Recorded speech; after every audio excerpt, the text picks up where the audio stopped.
Let's go. Might take too long. You been doing it? This is intense.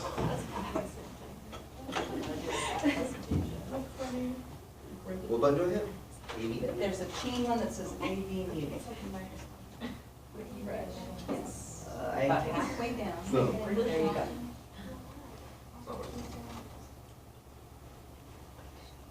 You have to make sure it sees you, so you have to kind of reach over. Yeah.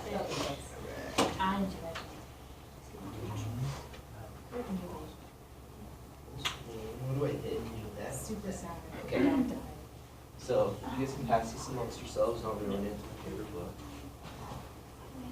So I saw, if you look at the cover, I saw that book when I was in the 7th grade, and I was in the 7th grade in the 90s, so there wasn't a lot of good zombie movies at that time. So it kind of reminded me of zombies, and it was written by Richard Matheson in 1954, and it was, for vampire movies, it kind of goes Dracula, and then goes I Am Legend, and then Salem's Lot, and then like today would be like The Strain. So I Am Legend took Dracula and it turned the entire world into vampires. And in that time frame, most movies that were coming out were kind of like the repercussions of like the atom bomb and stuff. So it was like a bunch of giant monster movies like They Live and Godzilla. And so this was kind of cool because it took the one vampire traumatizing people and it just turned everyone to vampires and pitted one human against an entire world of monsters. So there's a bunch of movies, much like Frankenstein, there's a bunch of movies that came from I Am Legend. This came out in 1964, it was a Vincent Price movie, and it's probably the closest adaptation to I Am Legend. It's called The Last Man on Earth, and well, you said you've seen the movie the newer I Am Legend. There was another one called The Omega Man that came out in 1971. That one's kind of like a loose adaptation of I Am Legend. And then in 2007, there was the self-titled, and this is actually a really poor representation of that book, but it's funny because they take a vampire novel and they turn it into a zombie movie, which is what George Romero did in 1968 with Night of the Living Dead. But instead of one man against the world, it was a group of people stuck in a house against an onslaught of dead people. And he took vampires and turned them into ghouls. The word zombie didn't come up in this movie, but this is like the original zombie movie. And a lot of people don't know, but the zombie genre is considered a subgenre of the vampire genre because George Romero's Night of the Living Dead was completely ripping off I Am Legend. So Night of the Living Dead started a whole influx of zombie movies in the 80s.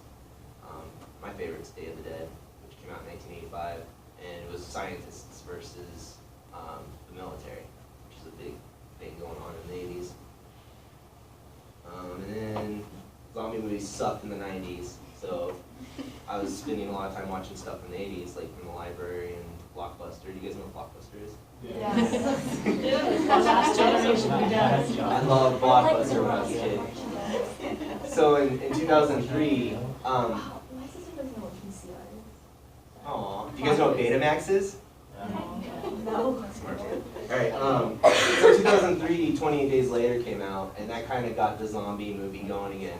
And this is actually, like, you can compare this to I Am Legend because it's, once again, a biological outbreak that mankind created and devastates the world. And this kind of got, now if you notice, there's a crap load of zombie movies that there's everybody and their grandma's making a zombie movie nowadays. But when I was a kid, even though the zombie movies sucked in the 90s, there was Resident Evil, which is one of my favorite video game series. And Resident Evil 2 is the best one.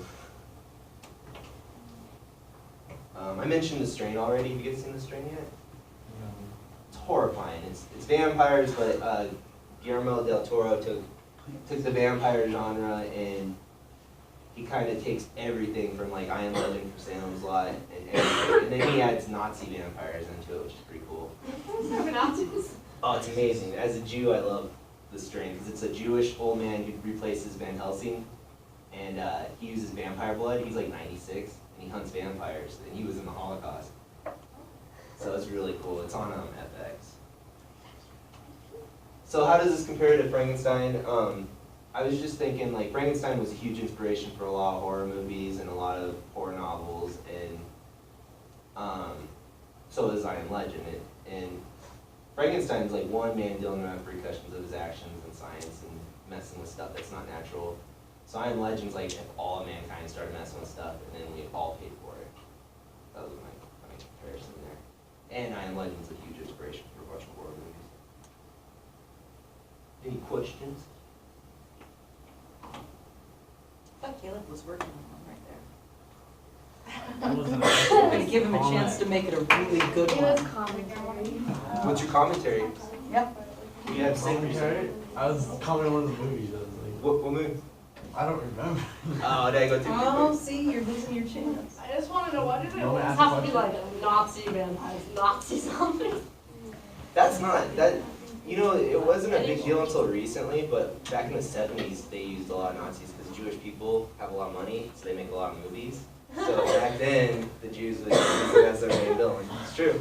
Well, and I think, what I think is kind of relevant about that piece is the reasons for that are multitude, but as times move forward, there are things that we focus on, so that our interpretations end up focusing on, right? Yeah.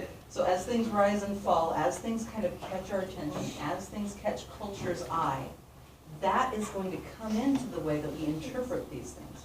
But the base fears are the same.